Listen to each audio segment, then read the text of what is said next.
Volám sa Mária. Som mamou 2 chlapcov. Starší má 6 a mladší 3 roky. Môj syn ma zvykne volať Mama Maja slabá. Začal ma tak volať, pretože ocko ho dokáže niesť na rukách oveľa dlhšie ako ja. Myslím však, že by to mohlo byť moje indiánske meno. Keď sa ma totiž pýtal, v čom som dobrá, vôbec som mu nevedela odpovedať. Nakoniec zo mňa vypadlo, že v šatníku viem urobiť pekné komíniky.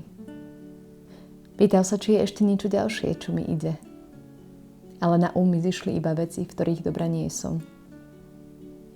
Asi každá žena na planéte má tendenciu pochybovať o svojich schopnostiach. No ako matka som sa zľakla. Aký príklad dávam svojim deťom? Budú sa neskôr vedieť sami oceniť?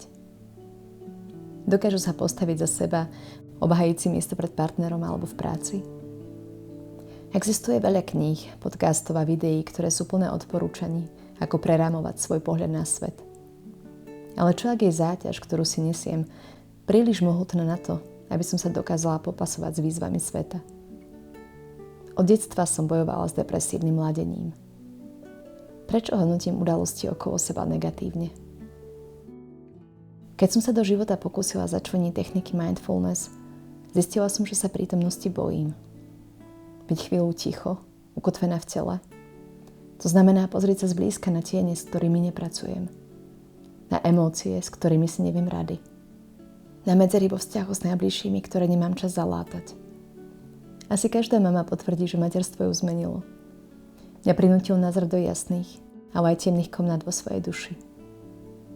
Uvedomila som si, že najväčší dar, ktorý môžem dať svojim deťom je, ak samu seba pochopím.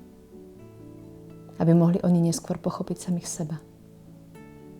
Aby si prioritne nekladli otázku, v čom sú dobrí, ale čo im robí radosť. Tento profil zakladám ako priestor, kde budem viesť rozhovory. Nielen sama so sebou, ale aj so ženami a s mužmi, pre ktorých bolo rodičovstvo obdobím transformácie. A obrátim sa aj na odborníkov, pretože mne osobne terapia veľmi pomohla.